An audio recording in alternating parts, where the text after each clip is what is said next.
Cuento historias y me gustaría contarles algunas historias personales sobre lo que llamo el peligro de una sola historia. Crecí en un campus universitario al este de Nigeria. Mi madre dice que comencé a leer a los 2 años. Creo que más bien fue a los 4 años a decir verdad. Fui una lectora precoz y lo que leía eran libros infantiles ingleses y estadounidenses. También fui una escritora precoz. Cuando comencé a escribir a los 7 años, cuentos a lápiz con ilustraciones de crayón que mi pobre madre tenía que leer. Escribí el mismo tipo de historias que leía. Todos mis personajes eran blancos y de ojos azules, que jugaban en la nieve, comían manzanas, hablaban mucho del clima. Qué lindo era cuando el sol había salido. Eso a pesar de que vivía en Nigeria y nunca había salido de Nigeria. No teníamos nieve, comíamos mango y nunca hablábamos sobre el clima porque no era necesario. Mis personajes bebían cerveza de jengibre porque los personajes de los libros que leía bebían cerveza de jengibre. No importaba que yo no supiera qué era. Muchos años después, sentí un gran deseo de probar la cerveza de jengibre, pero esa es otra historia. Creo que esto demuestra cuán vulnerables e influenciables somos ante una historia, especialmente en nuestra infancia. Porque yo solo leía libros donde los personajes eran extranjeros. Estaba convencida de que los libros, por naturaleza, debían tener extranjeros y narrar cosas con las que yo no podía identificarme. Todo cambió cuando descubrí los libros africanos. No había muchos disponibles y no eran fáciles de encontrar como los libros extranjeros. Gracias a autores como Chinua Achebe y Kamara Lai, mi percepción mental de la literatura cambió. Me di cuenta de que personas como yo, niñas con piel color chocolate, cuyo cabello rizado no se podía atar en colas de caballo, también podían existir en la literatura. Comencé a escribir sobre cosas que reconocía. Yo amaba los libros ingleses y estadounidenses que leí. Avivaron mi imaginación y me abrieron nuevos mundos. Pero la consecuencia involuntaria fue que no sabía que personas como yo podían existir en la literatura. Mi descubrimiento de los escritores africanos me salvaron de conocer una sola historia sobre qué son los libros. Mi familia es nigeriana convencional de clase media. Mi padre fue profesor, mi madre fue administradora y teníamos, como era de costumbre, personal doméstico de pueblos cercanos. Cuando cumplí 8 años, un nuevo criado vino a su casa. Su nombre era Fide. Lo único que mi madre nos contaba de él era que su familia era muy pobre. Mi madre enviaba batatas y arroz y nuestra ropa vieja a su familia. Cuando no me acababa mi cena, mi madre decía, «¡Come! ¿No sabes que la familia de Fide no tiene nada?» Yo sentía gran lástima por la familia de Fide. Un sábado fuimos a visitarlo a su pueblo. Su madre nos mostró una bella cesta de rafia teñida hecha por su hermano. Estaba sorprendida, pues no creía que alguien de su familia pudiera hacer algo. Lo único que sabía es que eran muy pobres y era imposible verlos como algo más que pobres. Su pobreza era mi única historia sobre ellos. Años después pensé sobre esto cuando dejé Nigeria para ir a la universidad en Estados Unidos. Tenía 19 años. Había impactado a mi compañera de cuarto estadounidense. Preguntó dónde había aprendido a hablar inglés también y estaba confundida cuando le dije que en Nigeria el idioma oficial resultaba ser el inglés. Me preguntó si podría escuchar mi música tribal y se mostró, por tanto, muy decepcionada cuando le mostré mi cinta de Mariah Carey. Ella pensaba que yo no sabía usar una estufa. Me impresionó que ella sintiera lástima por mí incluso antes de conocerme. Su posición por omisión ante mí, como africana, se reducía a una lástima condescendiente. Mi compañera conocía una sola historia de África, una historia de catástrofe. En esta única historia no era posible que los africanos se parecieran a ella de ninguna forma. No había posibilidad de sentimientos más complejos que lástima. No había posibilidad de una conexión como iguales. Debo decir que antes de ir a Estados Unidos, yo no me identificaba como africana. Pero allá, cuando mencionaban a África, me hacían preguntas. No importaba que yo no supiera nada sobre países como Namibia. Sin embargo, llegué a abrazar esta nueva identidad y ahora pienso en mí misma como africana. Aunque aún me molesta cuando se refieren a África como un país. Un ejemplo reciente fue mi maravilloso vuelo desde Lagos hace 2 días, donde hicieron un anuncio durante el vuelo de Virgin sobre trabajos de caridad en India, África y otros países. Así que después de vivir unos años en Estados Unidos como africana, comencé a entender la reacción de mi compañera. Si yo no hubiera crecido en Nigeria, y si mi impresión de África procediera de las imágenes populares, también creería que África es un lugar de hermosos paisajes y animales y gente incomprensible que libran guerras sin sentido y mueren de pobreza y sida, incapaces de hablar por sí mismos, esperando ser salvados por un extranjero blanco y gentil. Yo veía a los africanos de la misma forma en que como niña vi la familia de Fide. Creo que esa historia única de África procede de la literatura occidental. Esta es una cita tomada de los escritos de un comerciante londinense, John Locke, que zarpó hacia África Occidental en 1561 y escribió un fascinante relato sobre su viaje. Después de referirse a los africanos negros como bestias sin casas, escribió: tampoco tienen cabezas, tienen la boca y los ojos en sus pechos. Me río cada vez que leo esto, y hay que admirar la imaginación de John Locke. Pero lo importante es que representa el comienzo de una tradición de historias sobre africanos en Occidente, donde el África subsahariana es un lugar de negativos, de diferencia, de oscuridad, de personas que, como dijo el gran poeta Rudyard Kipling, son mitad demonios, mitad niños. Comencé a entender a mi compañera estadounidense que durante su vida debió ver y escuchar diferentes versiones de esa única historia. Al igual que un profesor quien dijo que mi novela no era auténticamente africana.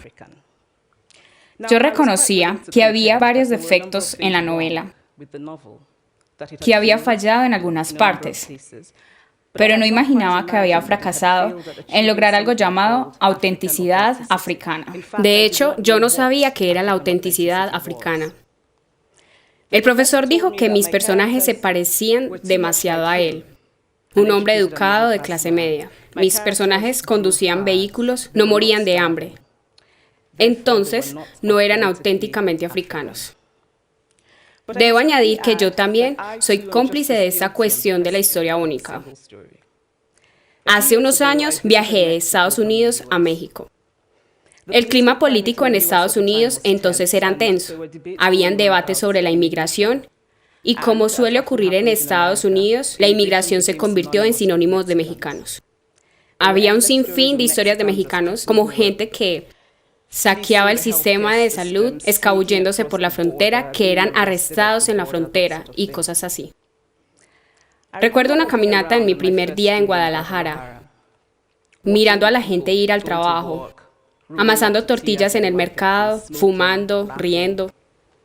Recuerdo que primero me sentí un poco sorprendida y luego me embargó la vergüenza. Me di cuenta que había estado tan inmersa en la cobertura mediática sobre los mexicanos que se habían convertido en una sola cosa: el inmigrante abyecto. Había creído en la historia única sobre los mexicanos y no podía estar más avergonzada de mí. Es así como creamos la única historia. Mostramos a un pueblo como una cosa, una sola cosa, una y otra vez, hasta que se convierte en eso.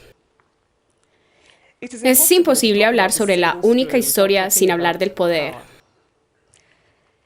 Hay una palabra del idioma Igbo que recuerdo cada vez que pienso en las estructuras de poder en el mundo y en Cali. Es un sustantivo cuya tradición es ser más grande que el otro. Al igual que nuestros mundos económicos y políticos, las historias también se definen por el principio de Encali. Cómo se narran, quién las cuenta cuando se narran, cuántas historias son contadas en verdad, depende del poder. El poder es la capacidad, no solo de contar la historia del otro, sino de hacer que esa historia sea definitiva. El poeta palestino Mourid Barghouti escribió que si se pretende despojar a un pueblo, la forma más simple es contar su historia y comenzar con en segundo lugar. Si comenzamos la historia con las flechas de los pueblos nativos americanos y no con la llegada de los ingleses, tendremos una historia totalmente diferente. Si comenzamos la historia con el fracaso del Estado africano y no con la creación colonial del Estado africano, tendremos una historia completamente diferente. Hace poco di una conferencia en una universidad donde un estudiante me dijo que era una lástima que los hombres de Nigeria fueran abusadores como el personaje del padre en mi novela. Le dije que acababa de leer una novela llamada Psicópata Americano. Y era una verdadera lástima que los jóvenes estadounidenses fueran asesinos en serie. No.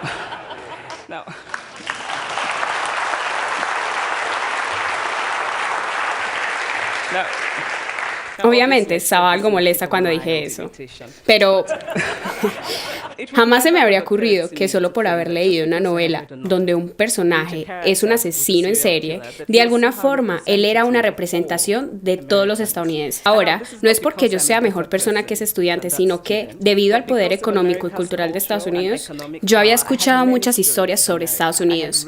Leí de Tyler Updike, Steinbeck y Gaitskill. No tenía una única historia de Estados Unidos. Hace años, cuando supe que esperaba que los escritores tuvieran infancias infelices para ser exitosos, comencé a pensar sobre cómo podría inventar cosas horribles que mis padres me habían hecho. Pero la verdad es que tuve una infancia muy feliz, llena de risas y amor, y en una familia muy unida. Pero también tuve abuelos que murieron en campos de refugiados. Mi prima Polly murió por falta de atención médica. Mi amiga Coloma murió en un accidente de avión porque los camiones de bomberos no tenían agua. Crecí bajo un régimen militar represivo que daba poco valor a la educación, por lo que mis padres a veces no recibían sus salarios. En mi infancia vi la jalea desaparecer del desayuno, luego la margarina, después el pan se hizo muy costoso, luego se racionó la leche, pero sobre todo, un miedo político generalizado invadió nuestras vidas. Todas estas historias me hacen quien soy, pero si insistimos solo en lo negativo, sería simplificar mi experiencia y omitir muchas otras historias que me formaron. La historia única crea estereotipos, y el problema con los estereotipos no es que sean falsos, sino que son incompletos. Hacen de una sola historia la única historia. Es cierto que África es un continente lleno de catástrofes. Hay catástrofes inmensas como las violaciones en el Congo y las hay deprimentes, como el hecho de que hay 5.000 candidatos por cada vacante laboral en Nigeria. Pero hay otras historias que no son sobre catástrofes y es igualmente importante hablar sobre ellas. Siempre he pensado que es imposible compenetrarse con un lugar o una persona sin entender todas las historias de ese lugar o esa persona. La consecuencia de la historia única es que roba la dignidad de los pueblos, dificulta el reconocimiento de nuestra igualdad humana, enfatiza nuestras diferencias en vez de nuestras similitudes. ¿Qué hubiera sido si antes de mi viaje a México yo hubiese seguido los dos polos del debate sobre la inmigración, el de Estados Unidos y el de México? ¿Y si mi madre nos hubiera contado de que la familia de Fide era pobre y trabajadora? ¿Y si tuviéramos una cadena de TV africana que transmitiera diversas historias africanas en todo el mundo? Es lo que el escritor nigeriano Chinua Achebe llama un equilibrio de historias. Y si mi compañera de cuarto conociera a mi editor nigeriano, Muktaba Kari, un hombre extraordinario que dejó su trabajo en un banco para ir tras sus sueños y fundar una editorial, se decía comúnmente que los nigerianos no leen literatura. Él no estaba de acuerdo, pensaba que las personas no podían leer, leerían si la literatura estuviera disponible y fuese asequible. Después de que publicó mi primera novela, fue a una estación de TV en Lagos para una entrevista. Una mujer que trabajaba allí como mensajera me dijo: Realmente me gustó mi novela, no me gustó el final. Ahora debes escribir una secuela y esto es lo que pasará. Siguió contándome sobre qué escribiría en la secuela. Yo no solo estaba encantada, sino conmovida. Estaba ante una mujer de las masas de nigerianos comunes que no se suponían eran lectores. No solo había leído el libro, sino que se había adueñado de él y sentía que era justo contarme que debería escribir en la secuela. Y si mi compañera de cuarto conociera a mi amiga Funmi Onda, la valiente conductora de un programa de TV en Lagos, determinada a contarnos las historias que quisiéramos olvidar, si mi compañera de cuarto conociera la cirugía del corazón hecha en un hospital de Lagos de la semana pasada, si conociera la música nigeriana contemporánea, gente talentosa cantando en inglés y pidgin, y Igbo, Yoruba y yo, mezclando influencias desde Jay-Z a Fela, a Bob Marley, hasta sus abuelos. Y si conociera a la abogada que recientemente fue a la corte en Nigeria para cuestionar una ridícula ley que requería que las mujeres tuvieran la aprobación de sus esposos para renovar sus pasaportes. Y si conociera a Nollywood, lleno de gente creativa, haciendo películas con grandes limitaciones técnicas. Estas películas son tan populares que son el mejor ejemplo de que los nigerianos consumen lo que producen.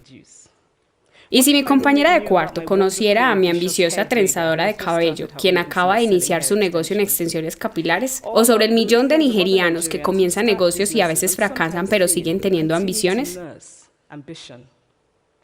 Cada vez que regreso a casa, debo confrontar las causas de irritación usuales para los nigerianos. Nuestra fallida infraestructura, nuestro fallido gobierno. Pero me encuentro con la increíble resistencia de un pueblo que prospera a pesar de su gobierno y no por causa de su gobierno. Dirijo talleres de escritura en Lagos cada verano y es impresionante ver cuánta gente se inscribe, cuántos quieren escribir y contar historias. Mi editor nigeriano y yo creamos un fondo sin fines de lucro llamado Fondo Farafina. Tenemos grandes sueños de construir bibliotecas, reformar las bibliotecas existentes y proveer de libros a las escuelas estatales que tienen sus bibliotecas vacías y de organizar muchos talleres de lectura y escritura. Para todos los que quieran contar nuestras muchas historias. Las historias importan. Muchas historias importan. Las historias se han usado para despojar y calumniar. Pero las historias también pueden dar poder y humanizar. Las historias pueden quebrar la dignidad de un pueblo, pero también pueden reparar esa dignidad rota. La escritora estadounidense Alice Walker escribió esto sobre su familia sureña que se había mudado al norte. Les dio un libro sobre la vida sureña que dejaron atrás. Estaban sentados leyendo el libro, escuchándome leer y recuperamos una suerte de paraíso. Me gustaría terminar con este pensamiento. Cuando rechazamos la única historia, cuando nos damos cuenta de que nunca hay una sola historia sobre ningún lugar, recuperamos una suerte de paraíso. Gracias.